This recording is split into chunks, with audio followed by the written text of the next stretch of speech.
না কারণ আমরা শুনতেছি যে অনেকে নাকি কেন্দ্র দখল করতে আসবে, শুনছেন নাকি আপনারা? আচ্ছা, তো কেন্দ্র দখল করতে আসলে আমরা কি করব?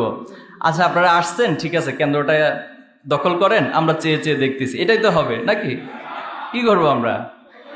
যদি কেন্দ্র দখল করা জায়েজ হয়, রাষ্ট্রীয়ভাবে সংবিধানে পাশ করতে হবে যে কেন্দ্র দখল করা জায়েজ, তাহলে আমরা সেটা মেনে নিই। আর যদি সেটা না হয়, এটাকে একটা অন্যায় কাজ হিসেবে বিবেচনা করে আমরাও সেটার প্রতিহত করার জন্য প্রস্তুত থাকবো ইনশাআল্লাহ।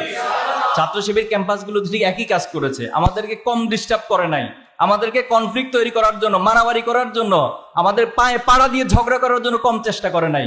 কিন্তু আমরা আমাদের ধৈর্য দিয়ে, প্রজ্ঞা দিয়ে সর্বোচ্চ চেষ্টা করেছি সে কনফ্লিক্টকে এড়িয়ে চলার। কিন্তু আমাদের সাথে যদি কেউ বাড়াবাড়ি করতে আসে, মনে রাখবেন এটা আমাদের নৈতিক দায়িত্ব, এটা আমাদের ইমানি দায়িত্ব, তাদের সেই বাড়াবাড়িকে থামিয়ে দেওয়া। পারবো না ইনশাআল্লাহ?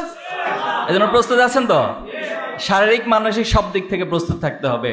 নাম্বার 3 হচ্ছে আল্লাহর সাহায্য। আল্লাহর সাহায্য ব্যতীত আমরা যত চেষ্টাই করি না কেন, এটা কখনো সফল হয় না।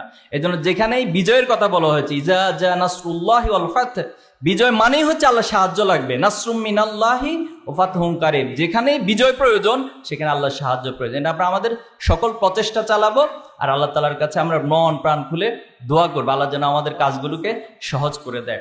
সর্বশেষ যে পয়েন্টটা বলে শেষ করতে চাই, আমাদের শহীদ মীর কাসেম আলী ভাই যে স্বপ্নের কথা বলতেন, যে আমি স্বপ্ন দেখছি বাংলাদেশের এই জমিনে একদিন সত্যিকার অর্থে ইনসাফ কায়েম হবে।